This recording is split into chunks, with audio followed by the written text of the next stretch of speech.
Les chevaux de Salomon étaient importés d'Égypte et de Coué. Les marchands royaux les achetaient à Coué au prix courant. On importait d'Égypte un char pour 600 cycles d'argent et un cheval pour 150, et on les exportait de même à tous les rois des Hittites et aux rois des Araméens. 2 Chroniques chapitre 2. Salomon donna des ordres. 2 Chroniques chapitre 2. Pour bâtir un temple au nom du Seigneur et un palais royal pour lui-même, il réquisitionna 70 000 hommes comme porteurs, 880 000 comme tailleurs de pierre dans les collines, et 3600 comme chefs placés au-dessus d'eux. Salomon envoya ce message à Ayam, roi de Tyr: Envoie-moi des troncs de cèdre, comme tu l'as fait pour mon père David lorsque tu lui envoyais du cèdre, construire un palais où il habitait. Mais qui est capable de lui bâtir un temple, puisque les cieux, même les cieux les plus élevés, ne peuvent le contenir? Qui suis-je donc pour lui bâtir un temple, sinon pour être un lieu où l'on brûle des sacrifices devant lui?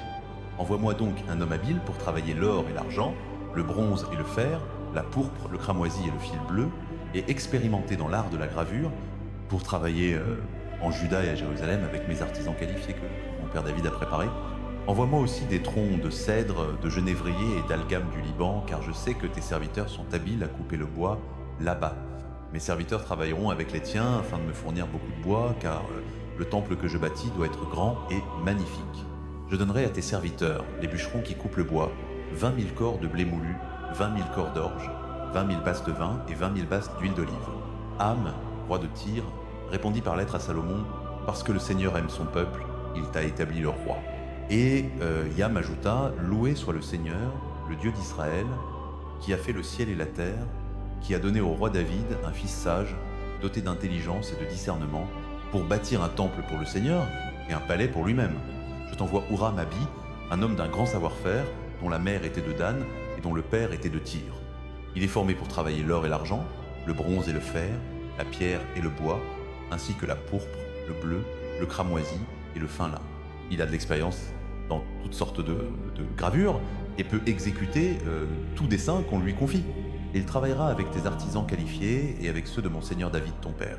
Maintenant que mon seigneur envoie à ses serviteurs le blé, l'orge, l'huile d'olive et le vin qu'il a promis.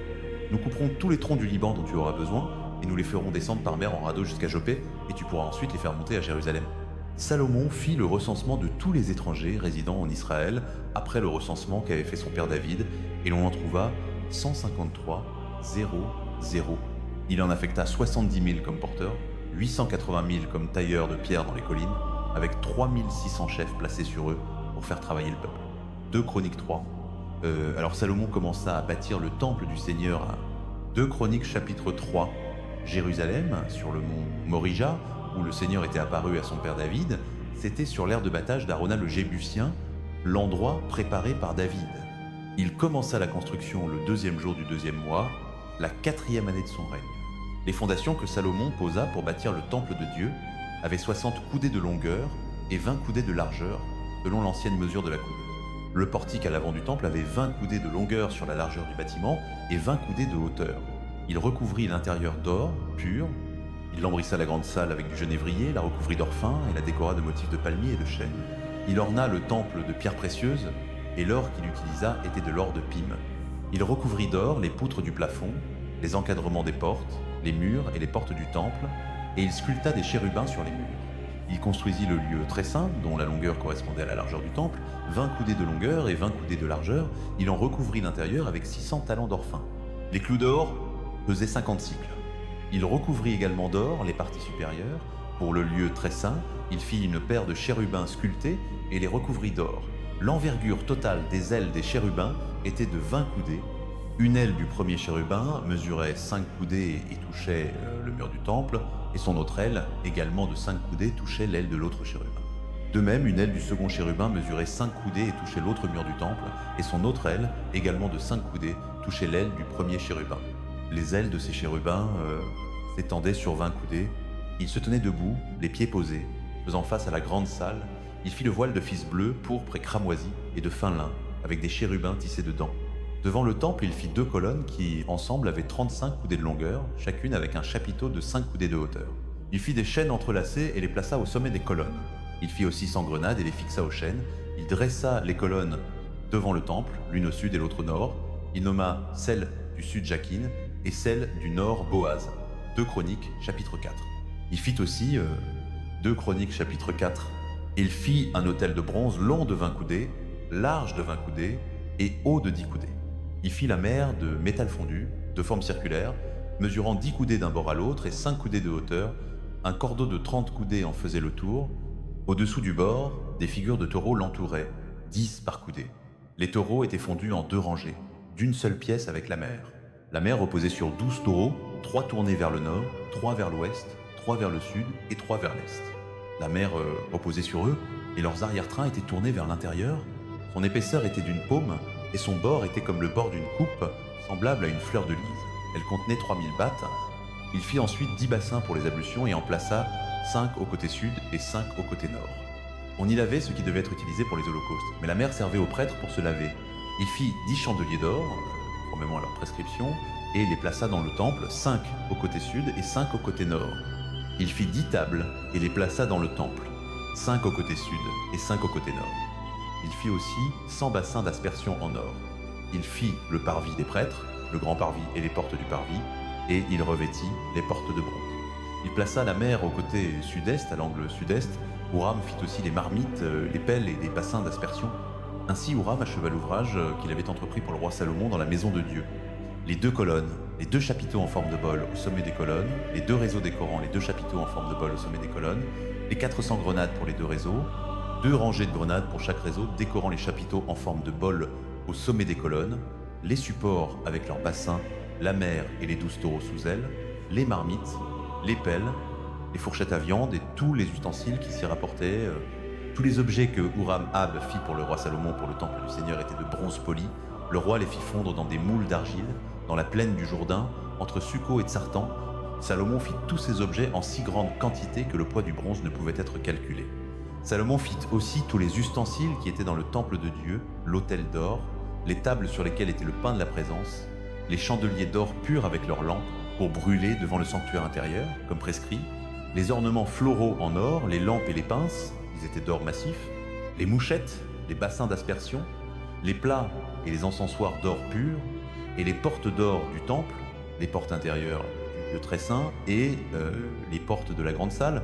2 Chroniques chapitre 5, lorsque tout, 2 Chroniques chapitre 5, l'ouvrage que Salomon avait fait pour le temple du Seigneur fut achevé, il y fit entrer les objets que son père David avait consacrés, l'argent, l'or et tous les ustensiles, et il laisse place dans la trésorerie du temple de Dieu. Alors Salomon convoqua à Jérusalem les anciens d'Israël, tous les chefs des tribus et les chefs des familles israélites, afin de faire monter l'arche de l'alliance du Seigneur depuis Sion, la cité de David. Tous les Israélites se rassemblèrent auprès du roi au moment de la fête, au 7e mois. Lorsque tous les anciens d'Israël furent arrivés, les Lévites prirent l'arche et ils firent monter l'arche, la tente de la rencontre et tous les objets sacrés qui s'y trouvaient, les prêtres lévitiques les portèrent, et le roi Salomon et toute l'assemblée d'Israël rassemblée autour de lui se tenaient devant l'arche, sacrifiant tant de brebis et de bovins qu'on ne pouvait ni les enregistrer ni les compter. Les prêtres amenèrent ensuite l'arche de l'alliance du Seigneur à sa place, dans le sanctuaire intérieur du temple, le lieu très saint, et la placèrent sous les ailes des chérubins. Les chérubins étendaient leurs ailes au-dessus de l'emplacement de l'arche et couvraient l'arche et ses barres de transport. Ces barres étaient si longues que leurs extrémités, sortant de l'arche, pouvaient être vues depuis l'avant du sanctuaire intérieur, mais non depuis l'extérieur du lieu saint, et elles s'y trouvent encore aujourd'hui. Il n'y avait rien dans l'arche, sinon les 2 tablettes que Moïse y avait placées à Horeb, où le Seigneur avait conclu une alliance avec les Israélites après leur sortie d'Égypte. Les prêtres se retirèrent alors du lieu saint, tous les prêtres qui étaient là s'étaient consacrés, sans tenir compte de leur division. Tous les Lévites qui étaient musiciens, Asav, Éman, Jeduthun, leurs fils et leurs parents, se tenaient à l'est de l'autel, vêtus de lin fin, et jouaient des cymbales, des harpes et des lyres. Ils étaient accompagnés de 120 prêtres sonnant des trompettes. Les trompettistes et les musiciens s'unirent d'un commun accord pour louer et remercier le Seigneur. Accompagnés de trompettes, de cymbales et d'autres instruments, les chanteurs élevèrent leur voix pour louer le Seigneur et chantèrent « Il est bon, son amour dura toujours ». Alors le temple du Seigneur fut rempli par la nuée, et les prêtres ne purent pas accomplir leur service à cause de la nuée, car la gloire du Seigneur emplissait le temple de Dieu. Vers 2 Chroniques chapitre 6, alors Salomon dit, 2 Chroniques chapitre 6, le Seigneur a dit qu'il habiterait dans l'obscurité d'une nuée. J'ai bâti pour toi un temple magnifique, un lieu où tu pourras demeurer pour toujours. Tandis que toute l'assemblée d'Israël se tenait là, le roi se retourna et les bénit.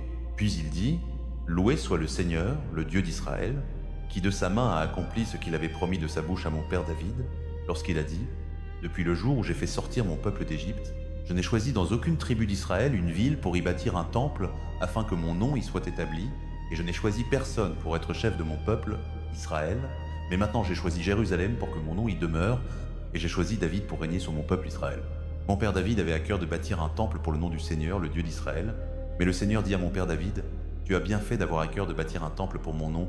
Toutefois, ce n'est pas toi qui bâtiras le temple, mais ton fils, issu de ta chair et de ton sang, c'est lui qui bâtira le temple pour mon nom. » Le Seigneur a accompli la promesse qu'il avait faite.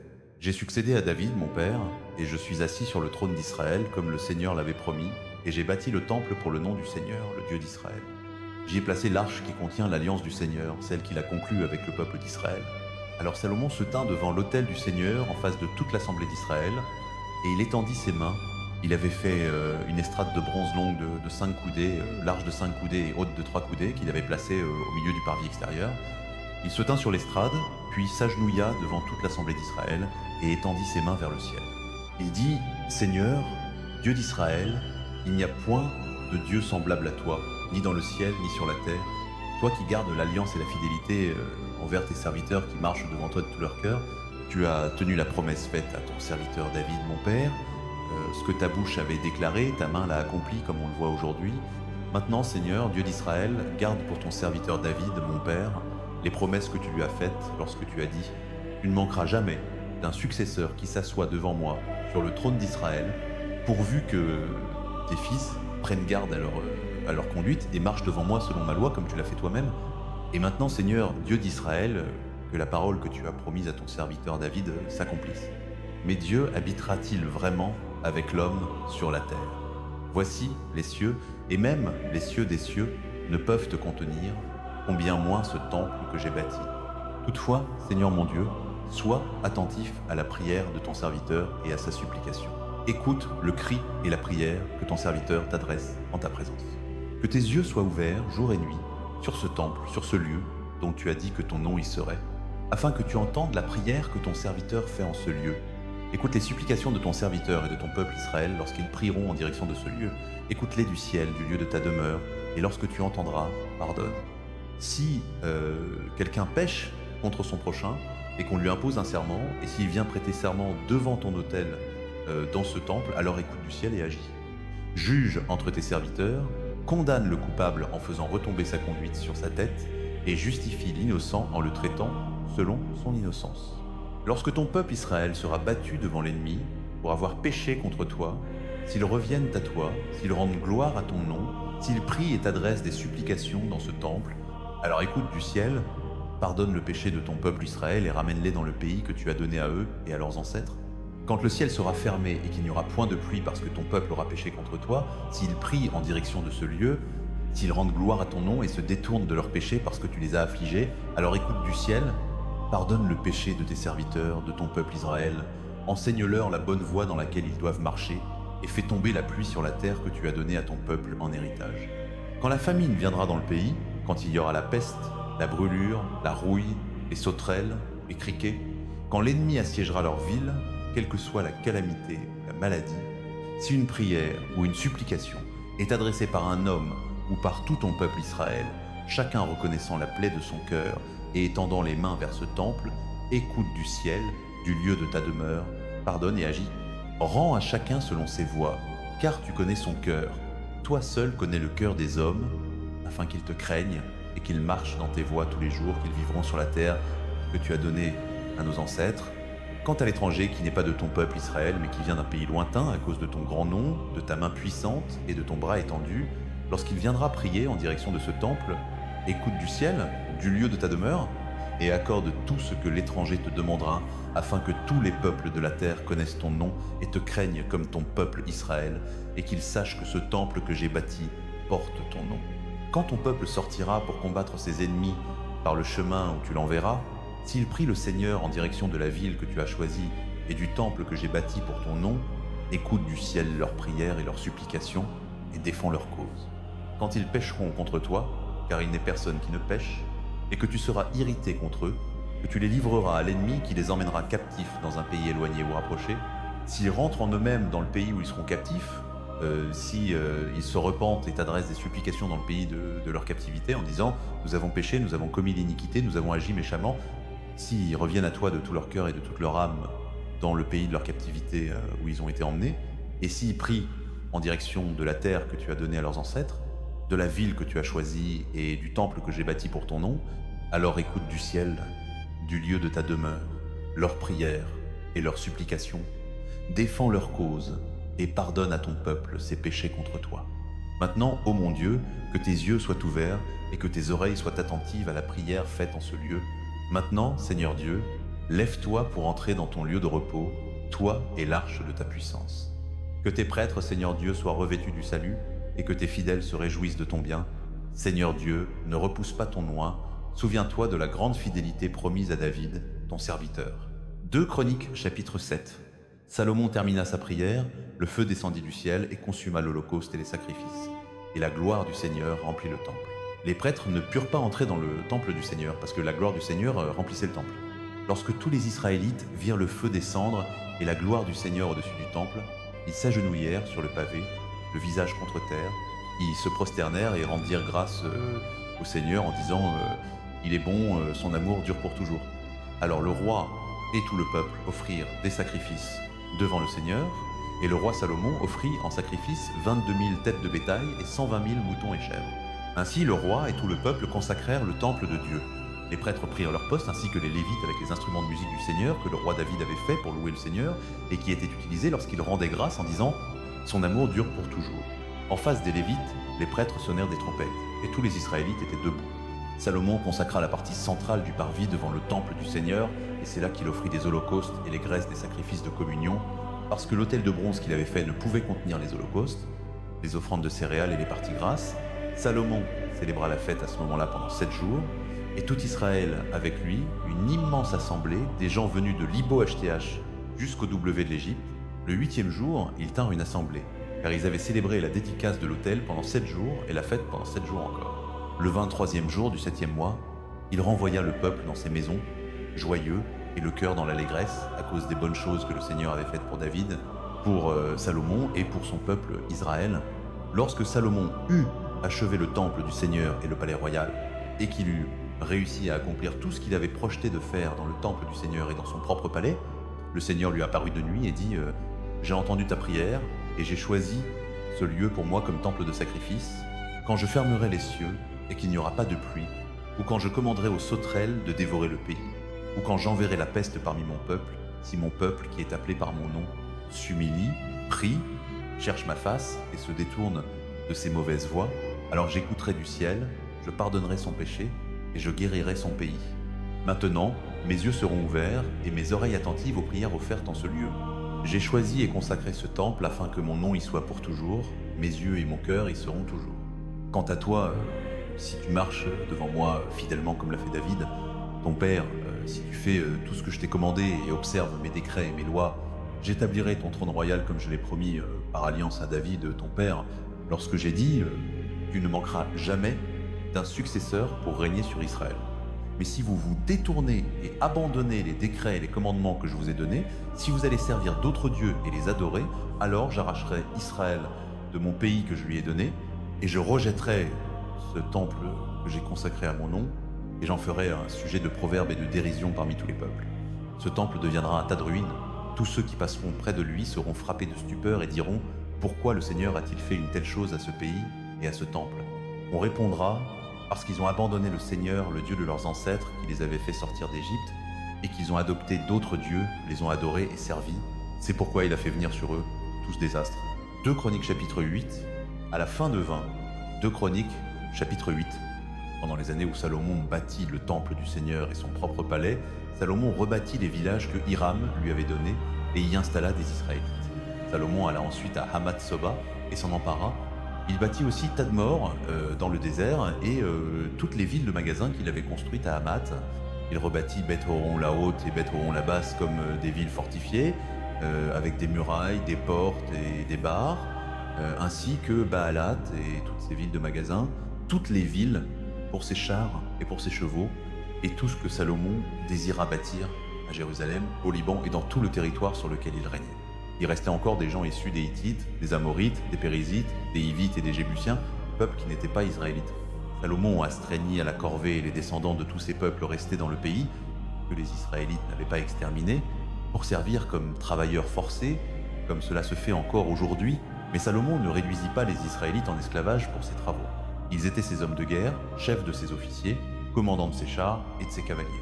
Ils étaient aussi les principaux fonctionnaires du roi Salomon, 250 officiers surveillant les travailleurs.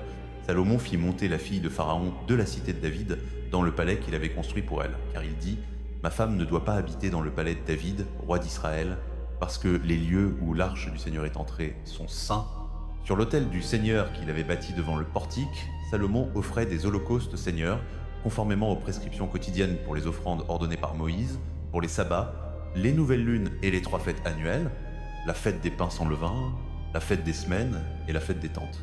Selon les règlements de David, son père, il établit les classes des prêtres pour leurs fonctions et les lévites pour conduire la louange et assister les prêtres selon ce que chaque jour exigeait. Il établit aussi les portiers par division pour les différentes portes, car tel avait été l'ordre de David, homme de Dieu.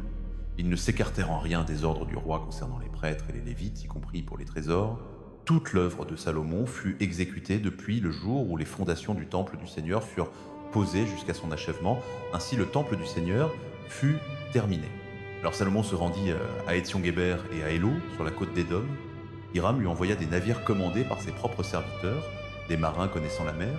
Ceux-ci partirent avec les serviteurs de Salomon pour Ophir, d'où ils rapportèrent 450 talents d'or qu'ils livrèrent au roi Salomon. 2 Chroniques chapitre 9. Lorsque la reine de Saba apprit la renommée de Salomon, 2 Chroniques chapitre 9, la renommée de Salomon parvint jusqu'à la reine de Saba, et elle vint à Jérusalem pour l'éprouver par des questions difficiles. Elle arriva avec une très grande caravane, des chameaux portant des aromates, une grande quantité d'or et des pierres précieuses. Elle vint auprès de Salomon et lui parla de tout ce qu'elle avait sur le cœur. Salomon répondit à toutes ces questions, et rien ne fut trop difficile pour lui à lui expliquer. Lorsque la reine de Saba vit la sagesse de Salomon, le palais qu'il avait construit, les mets de sa table, la place de ses officiers, le service de ses serviteurs dans leurs vêtements, les échansons dans leurs vêtements, et les holocaustes qu'il offrait dans le temple du Seigneur, elle en fut hors d'elle-même. Elle dit au roi, « Le rapport que j'ai entendu dans mon pays sur tes actions et sur ta sagesse est vrai, mais je ne croyais pas ce que l'on disait jusqu'à ce que je sois venu et que mes yeux aient vu. Et voici, on ne m'en avait pas dit la moitié. Tu surpasses en sagesse et en prospérité la renommée que j'avais entendue. Heureux tes gens, heureux tes serviteurs qui se tiennent continuellement devant toi et qui entendent ta sagesse. Béni soit le Seigneur ton Dieu, qui a pris plaisir en toi pour te placer sur son trône comme roi pour le Seigneur ton Dieu. C'est à cause de l'amour de ton Dieu pour Israël et de sa volonté de les affermir pour toujours qu'il t'a établi roi sur eux, afin que tu pratiques la justice et la droiture. » Elle donna au roi 120 talents d'or, une très grande quantité d'aromates et des pierres précieuses. Il n'y eut jamais autant d'aromates que ceux que la reine de Saba donna au roi Salomon. Les serviteurs de Huram et les serviteurs de Salomon apportèrent de l'or d'Ophir, ainsi que du bois d'Elgum et des pierres précieuses. Le roi utilisa le bois d'Algoum pour faire des escaliers pour la maison du Seigneur et pour le palais royal, ainsi que des harpes et des lyres pour les musiciens. On n'en avait jamais vu de semblable dans le pays de Juda. Le roi Salomon donna à la reine de Saba tout ce qu'elle désirait et demandait. Il lui donna bien plus qu'elle n'avait apporté au roi. Puis elle repartit et retourna dans son pays avec sa suite. Le poids de l'or que Salomon recevait chaque année était de 666 talents, sans compter les revenus provenant des marchands et des commerçants. Tous les rois d'Arabie et les gouverneurs du pays apportaient de l'or et de l'argent à Salomon. Le roi Salomon fit 200 grands boucliers d'or battu, 600 cycles d'or battu furent employés pour chaque bouclier. Il fit aussi 300 petits boucliers d'or battus, avec 300 cycles d'or pour chacun. Le roi les plaça dans le palais de la forêt du Liban. Le roi fit encore un grand trône d'ivoire qu'il recouvrit d'or pur. Ce trône avait 6 degrés et un marchepied d'or y était attaché. De chaque côté du siège se trouvaient des accoudoirs, près desquels se tenait un lion. 12 lions se tenaient sur les 6 degrés, un à chaque extrémité de chaque degré. Rien de semblable n'avait été fait pour aucun autre royaume. Toutes les coupes du roi Salomon étaient en or, et tous les ustensiles de la maison de la forêt du Liban étaient en or pur. On n'y faisait aucun usage de l'argent, car l'argent n'avait que peu de valeur au jour de Salomon. Le roi avait des navires de commerce, avec les serviteurs de Huram. Tous les 3 ans, les navires revenaient, apportant de l'or, de l'argent, de l'ivoire, des singes et des paons. Le roi Salomon surpassa tous les rois de la terre en richesse et en sagesse. Tous les rois de la terre cherchaient à voir Salomon pour entendre la sagesse que Dieu avait mise dans son cœur. Chaque année, chacun apportait son présent, des objets d'argent et d'or, des vêtements, des armes, des aromates, des chevaux et des mulets. Salomon avait 4000 stalles pour les chevaux et les chars, et 12 000 chevaux, il les tenait dans les villes des chars et auprès de lui à Jérusalem. Il dominait sur tous les rois depuis le fleuve de l'Euphrate jusqu'au pays des Philistins et jusqu'à la frontière d'Égypte. Le roi rendit l'argent aussi commun à Jérusalem que les pierres, et les cèdres aussi abondants que les sycomores dans la plaine. Les chevaux de Salomon étaient importés d'Égypte et de tous les autres pays. Quant aux autres faits de Salomon, du commencement à la fin, ne sont-ils pas écrits dans les annales de Nathan le prophète, dans la prophétie d'Achidja de Silo, et dans les visions d'Ido le voyant concernant Jéroboam, fils de Nébat? Salomon régna à Jérusalem sur tout Israël pendant 40 ans, puis il se reposa avec ses pères et fut enterré dans la ville de David, son père. Roboam, son fils, régna à sa place comme roi. 2 Chroniques chapitre 10. Roboam alla à Sichem, car tout Israël s'était rendu à Sichem. 2 Chroniques chapitre 10, il vint pour le faire roi. Lorsque Jéroboam, fils de Nébat, apprit cela, il était en Égypte où il s'était enfui loin du roi Salomon, et il revint d'Égypte. On envoya donc chercher Jéroboam, et lui et tout Israël allèrent auprès de Roboam et lui dirent: « Ton père a fait peser sur nous un joug pesant, maintenant allège le travail pénible et le joug lourd qu'il a mis sur nous, et nous te servirons. » Roboam répondit: « Revenez vers moi dans 3 jours. » Alors le peuple s'en alla. Le roi Roboam consulta les anciens qui avaient servi son père Salomon durant sa vie, et il demanda: « Comment me conseillez-vous de répondre à ce peuple ?» Ils répondirent: « Si tu es bon envers ce peuple, si tu les satisfais et leur donnes une réponse favorable, ils seront toujours tes serviteurs. » Mais Roboam rejeta le conseil que lui donnaient les anciens et consulta les jeunes gens qui avaient grandi avec lui et qui étaient à son service. Il leur demanda: « Quel est votre conseil? Comment devons-nous répondre à ce peuple qui me dit: « Allège le joug que ton père a mis sur nous ?» » Les jeunes gens qui avaient grandi avec lui répondirent: « Le peuple t'a dit: « Ton père a mis sur nous un joug pesant, mais rends-le plus léger. » Eh bien dis-leur: « Mon petit doigt est plus gros que la taille de mon père. Mon père a fait peser sur vous un joug lourd, moi je le rendrai encore plus lourd. Mon père vous a châtié avec des fouets, moi je vous châtierai avec des scorpions. » 3 jours plus tard, Jéroboam et tout le peuple revinrent auprès de Roboam, comme le roi l'avait dit: « Revenez vers moi dans 3 jours. » Le roi leur répondit durement, rejetant le conseil des anciens. Il suivit le conseil des jeunes gens et dit: « Mon père a rendu votre joug pesant, moi je le rendrai encore plus pesant. Mon père vous a châtié avec des fouets, moi je vous châtierai avec des scorpions. » Ainsi le roi n'écouta pas le peuple, car ce retournement venait de Dieu afin d'accomplir la parole que le Seigneur avait dite à Jéroboam, fils de Nébat, par l'intermédiaire d'Aïa de Silo. Quand tout Israël vit que le roi refusait de les écouter, ils répondirent au roi: « Quelle part avons-nous avec David? Quelle part avec le fils de Jessé? À tes tentes, Israël. Prends soin de ta propre maison, David. » Et tous les Israélites s'en allèrent chez eux. Quant aux Israélites qui habitaient dans les villes de Juda, Roboam régna encore sur eux. Le roi Roboam envoya Adoniram, qui était préposé aux travaux forcés, mais les Israélites le lapidèrent et il mourut. Le roi Roboam, cependant, réussit à monter dans son char et à s'enfuir à Jérusalem. Ainsi Israël est en rébellion contre la maison de David jusqu'à ce jour. 2 Chroniques chapitre 11. Lorsque Roboam, 2 Chroniques chapitre 11, arrivé à Jérusalem, il rassembla Juda et Benjamin, 180 000 jeunes hommes aptes au combat, pour faire la guerre contre Israël et rendre le royaume à Roboam. Mais la parole du Seigneur fut adressée à Shemaïa, l'homme de Dieu, disant: « Parle à Roboam, fils de Salomon, roi de Juda, et à tout Israël, en Juda et en Benjamin. Voici ce que dit le Seigneur. Ne montez pas pour combattre vos frères, les Israélites. Que chacun de vous retourne chez lui, car cela vient de moi. » Ils obéirent aux paroles du Seigneur et renoncèrent à marcher contre Jéroboam. Roboam demeura à Jérusalem et fortifia des villes pour la défense en Juda: Bethléem, Étam, Tekoa, Bethsour, Soko, Adoulam, Gath, Marécha, Ziph, Adoraïm, Lakis, Azeka, Tsoréa, Ajalon et Hébron. C'étaient des villes fortifiées en Juda et en Benjamin. Il renforça leurs fortifications et y plaça des commandants avec des provisions de vivres, d'huile d'olive et de vin. Il mit des boucliers et des lances dans toutes les villes et les rendit très fortes. Ainsi, Juda et Benjamin lui appartenaient. Les prêtres et les Lévites de tout leur territoire dans tout Israël se rallièrent à lui. Les Lévites abandonnèrent même leur pâturage et leurs propriétés et vinrent en Juda et à Jérusalem, car Jéroboam et ses fils les avaient rejetés comme prêtres du Seigneur. Jéroboam avait établi ses propres prêtres pour les hauts lieux, pour les démons et pour les idoles en forme de veaux qu'il avait fabriqués. De toutes les tribus d'Israël, ceux qui avaient à cœur de chercher le Seigneur, le Dieu d'Israël, suivirent les Lévites à Jérusalem pour offrir des sacrifices au Seigneur, le Dieu de leurs ancêtres. Ils affermirent le royaume de Juda et soutinrent Roboam, fils de Salomon, pendant 3 ans, car ils suivirent les voies de David et de Salomon durant ce temps. Roboam épousa Mahalat, fille de Jérimoth, fils de David, et d'Abihaïl, fille d'Eliab, fils d'Isaïe. Elle lui donna des fils Josh, Shemaria et Zaham. Puis il épousa Maaka, fille d'Absalom, qui lui donna Abijah, Athaï, Ziza et Shélomis. Roboam aimait Maaka, fille d'Absalom, plus que toutes ses autres femmes et concubines. Il eut en tout 10 à 8 femmes et 60 concubines, 28 fils et 60 filles. Roboam établit Abijah, fils de Maaka, comme chef parmi ses frères, afin de le faire roi. Il agit avec sagesse en dispersant certains de ses fils dans toutes les régions de Juda et de Benjamin, dans toutes les villes fortifiées. Il leur donna des provisions en abondance et leur procura beaucoup de femmes.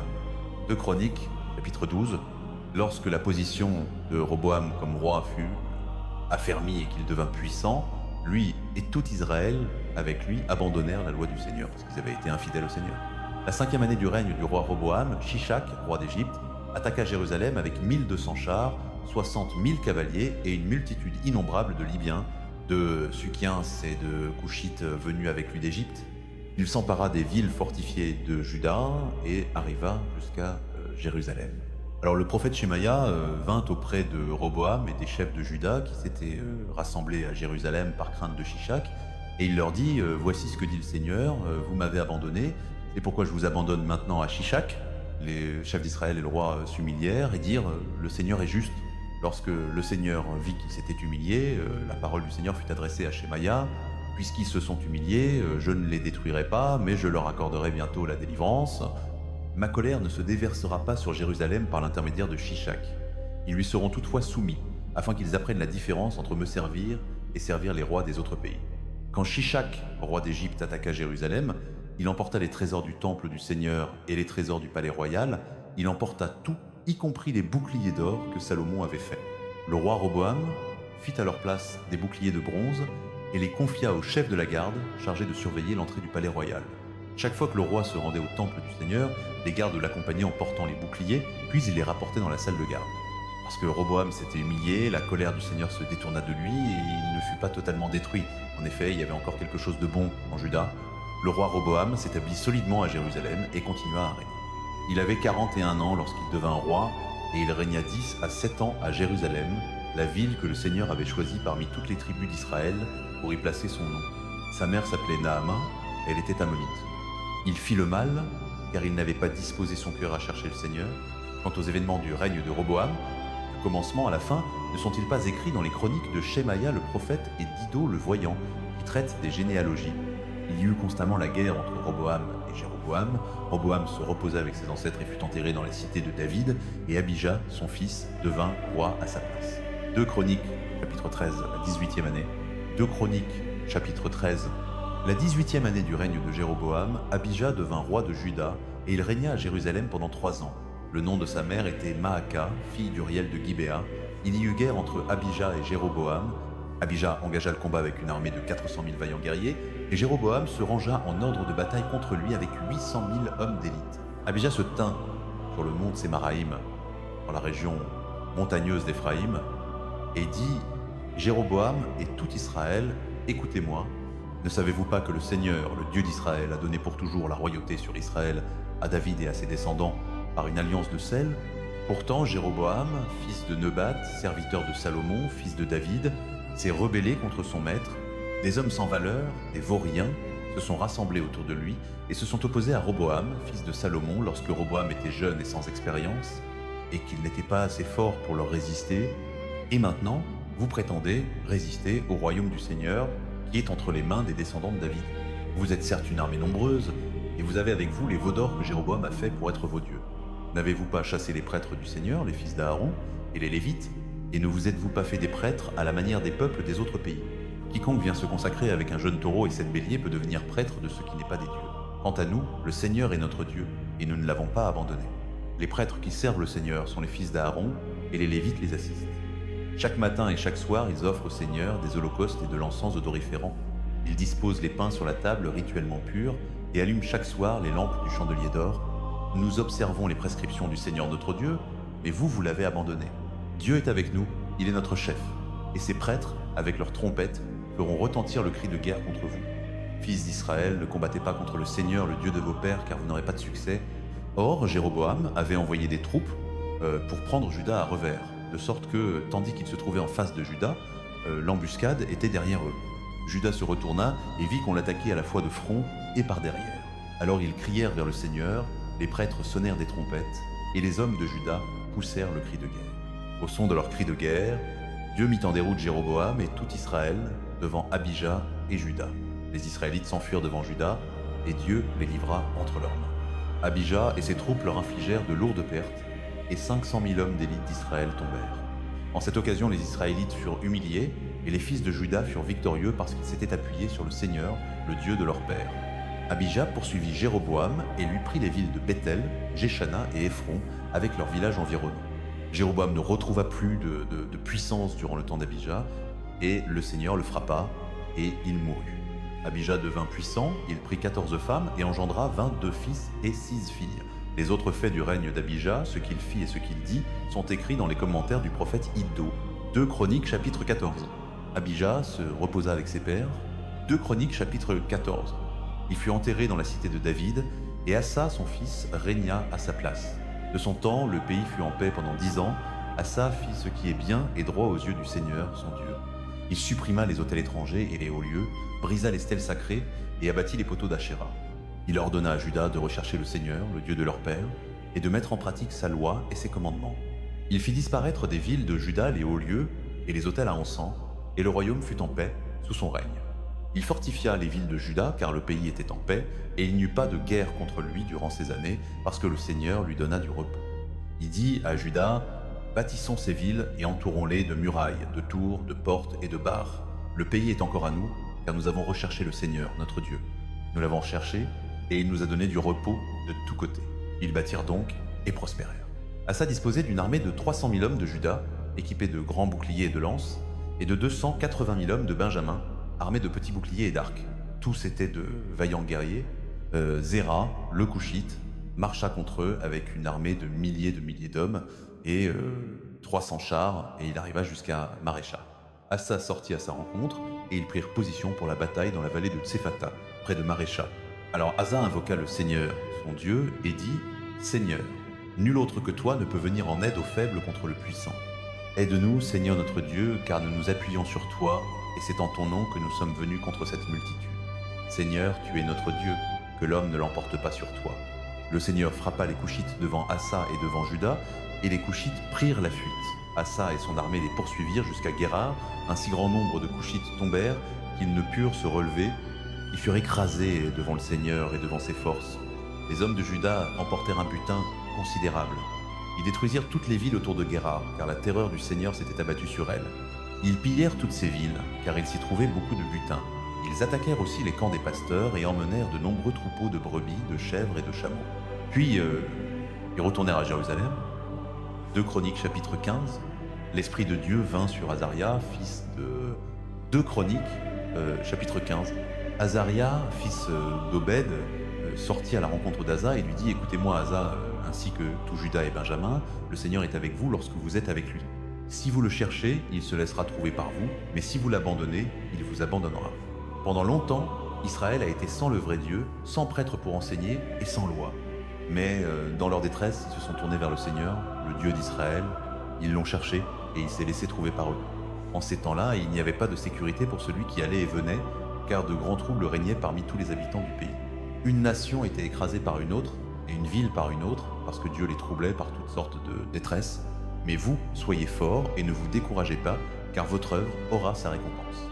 Lorsque Asa entendit ces paroles et la prophétie d'Azaria, fils d'Obed, le prophète, il prit courage. Il ôta les idoles abominables de tout le pays de Juda et de Benjamin, ainsi que des villes qu'il avait prises dans la région montagneuse d'Éphraïm. Il répara l'autel du Seigneur, qui se trouvait devant le portique du temple du Seigneur. Puis il rassembla tout Juda et Benjamin, ainsi que ceux d'Éphraïm, de Manassé et de Siméon qui s'étaient établis parmi eux, car beaucoup d'Israélites étaient venus se joindre à lui, en voyant que le Seigneur, son Dieu, était avec lui. Ils s'assemblèrent à Jérusalem au 3e mois de la 15e année du règne d'Asa. En ce temps-là, ils sacrifièrent au Seigneur 700 têtes de gros bétail et 7000 brebis et chèvres provenant du butin qu'ils avaient rapporté. Ils s'engagèrent par une alliance à rechercher le Seigneur, le Dieu de leur père, de tout leur cœur et de toute leur âme. Quiconque ne rechercherait pas le Seigneur, le Dieu d'Israël, devait être mis à mort, petit ou grand, homme ou femme. Ils prêtèrent serment au Seigneur à haute voix, avec des cris de joie, au son des trompettes et des cors. Tout Juda se réjouit de ce serment, car ils l'avaient prêté de tout leur cœur.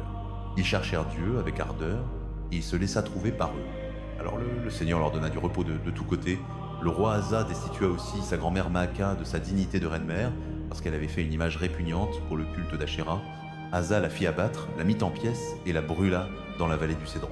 Toutefois, les hauts lieux ne disparurent pas d'Israël, mais le cœur d'Asa fut entièrement attaché au Seigneur durant toute sa vie. Il apporta dans la maison de Dieu l'argent, l'or et les objets consacrés par lui et par son père. Il n'y eut plus de guerre jusqu'à la 35e année du règne d'Asa.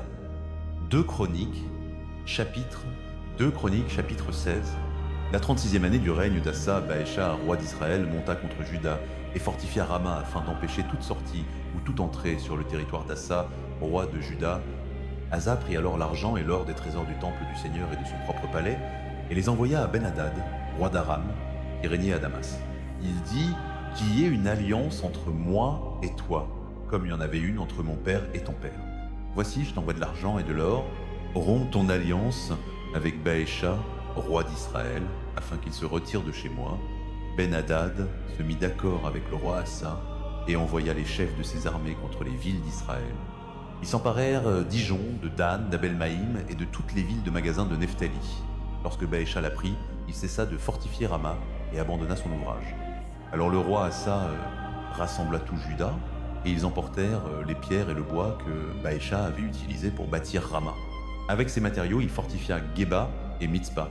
En ce temps-là, Hanani le voyant vint vers Asa, roi de Juda, et lui dit parce que tu t'es appuyé sur le roi d'Aram et non sur le Seigneur ton Dieu, l'armée du roi d'Aram a échappé à ta main. Les Couchites et les Libyens ne formaient-ils pas une armée puissante, avec un grand nombre de chars et de cavaliers? Pourtant, lorsque tu t'es appuyé sur le Seigneur, il les a livrés entre tes mains. Car les yeux du Seigneur parcourent toute la terre pour soutenir ceux dont le cœur est entièrement attaché à lui. En cela, tu as agi de manière insensée, et désormais tu auras des guerres.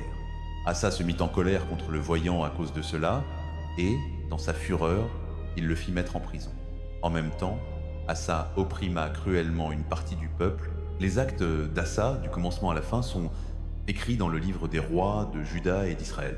La 39e année de son règne, Asa fut atteint d'une maladie au pied. Bien que sa maladie fût grave, même dans son mal, il ne chercha pas le Seigneur, mais seulement les médecins. Puis, la 41e année de son règne, Asa mourut et se reposa avec ses pères.